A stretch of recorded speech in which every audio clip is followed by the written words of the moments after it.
U.S. officials are in the process of peace talks to end the 17-year war in Afghanistan. The talks come months after Special Forces Sergeant Eric Emond died fighting there. Emond served in the military for 21 years. He was awarded 3 Bronze Star medals and 3 Purple Hearts, and had devoted himself to helping the families of other soldiers who lost their lives in war. CBS Evening News anchor Jeff Glor spoke with Emond's widow about his legacy. Last August, Sergeant First Class Eric Emond left North Carolina for Afghanistan. It was his 7th combat tour. We all went into this deployment thinking it was going to be the last one, and he'd come home and get set up to retire. And I don't know why, but you think about the moment that people show up at your door, and you think about it briefly and think about how horrible it is. So then you stop your brain from thinking about it because it's so horrible and you never think it's going to happen. And it happened. On November 27th, his wife Allie heard there'd been an attack. It was just a typical morning, trying to get 3 kids ready. In the morning chaos I saw on the news, and I tried to shush the kids for a minute, and I stood there and I thought, I was like, oh, that's horrible. But nobody called me, so Eric's okay, so all right, come on, girls. Later that afternoon, after she picked up the kids, the doorbell rang, and I had opened the door, not even looking. And you know, there's not a whole lot of reasons that there'd be 2 uniformed soldiers standing outside of your door. And I just wanted them to say it. They have the things that they have to say, but I just wanted them to say it. My 4-year-old saw the whole thing. What did she say? She just stood there and sucked her thumb. Eric Emond had been killed by a roadside bomb in Ghazni province, Afghanistan. He was 39 years old. And it was later that night when I had told them, and I just wanted to get it through to them, that Daddy's dead. Something really bad happened. And finally, my oldest had looked at me and said he was coming home. Allie and her 3 daughters, ages 7, 4, and 1, were now a Gold Star family. For military spouses and children, it is a distinction they never hope to bear. For the Emonds, it is also painfully ironic. Back in 2009, Eric suffered a traumatic brain injury after an RPG attack in Afghanistan.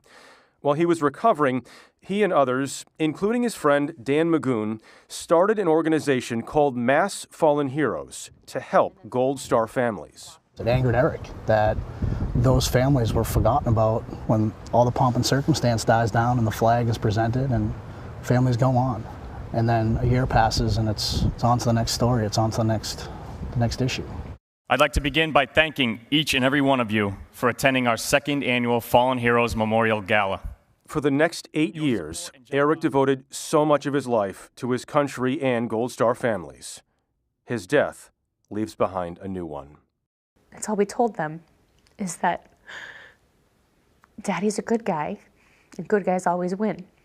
And we just lived in this blissfully ignorant bubble of Daddy's going to be fine and Daddy's going to come home. That's how we lived our life. Whether he was home, whether he was deployed, everything was centered around him. He knew the dangers. Yeah. He just shielded them. And me. Mass Fallen Heroes has supported Allie and the girls every step of the way. In May, Eric's name will appear on the country's first memorial for U.S. troops killed in Iraq and Afghanistan. Located in his home state, it's in downtown Boston. Eric helped build it. I know with what Eric helped start, he would want Mass Fallen Heroes to take care of us. I trust that they have our best interests at heart and want to take care of us and to honor Eric. What do you want people to know about Eric? Every choice he made was for other people, was for the betterment of others, whether it be his family or his country. I was able to meet Marines that he served with, and they would say to me, "He made me the person I am." And all I could say back was "Me too." He was an incredible person. He couldn't have been a better man. And I guess I just want people to know that. And Jeff Glor joins us now. So, Jeff, you mentioned in your piece that Eric suffered a traumatic brain injury after an attack, but he continued to deploy. Tell us more about that. Yeah, this part of it is pretty amazing. He suffered this traumatic brain injury in 2009, also in Afghanistan. He was medically cleared to retire. So basically, he was out. He fought to get back in because, as his wife said, he didn't feel like his work was done. And he wanted to continue working with his brothers and his colleagues and everyone to complete what he felt the mission was and what needed to happen. So it's really remarkable to hear that. And I wonder about the organization itself. Tell us more about how it is specifically that it helps people like Allie. Well, so Mass Fallen Heroes was an organization that Eric helped found, and basically now they say they lost their best friend. So their mission has changed a little bit. They don't have that quarterback, but that is the role they try to play as the quarterback, working with veterans' families to sort of fill in any holes they can. So Allie, for example, wants to stay in her home in Raleigh. They want to keep living there. She's eventually going to have 3 kids potentially to put through college. If they can help financially in that way with her or other Gold Star families, they're going to try to do that. If it's legal services, they're going to try to do that. If it's medical they need, they're going to try to do that. They help in any way they can Gold Star families. I mean, it's so incredibly moving to see the images of the family and to see what Allie is now going through. How can people help Gold Star families now? I would encourage them to go to massfallenheroes.org if they want to. They can also get more information on our website, but there's no lack of ways that people can help support Gold Star families if they want to provide some of that financial assistance. It's not just that, it's also just raising awareness and being aware. As Dan Magoon said, who is one of the co-founders of Mass Fallen Heroes, it's just keeping your eye on what's happening, and that is after, as he says, the pomp and circumstance fades.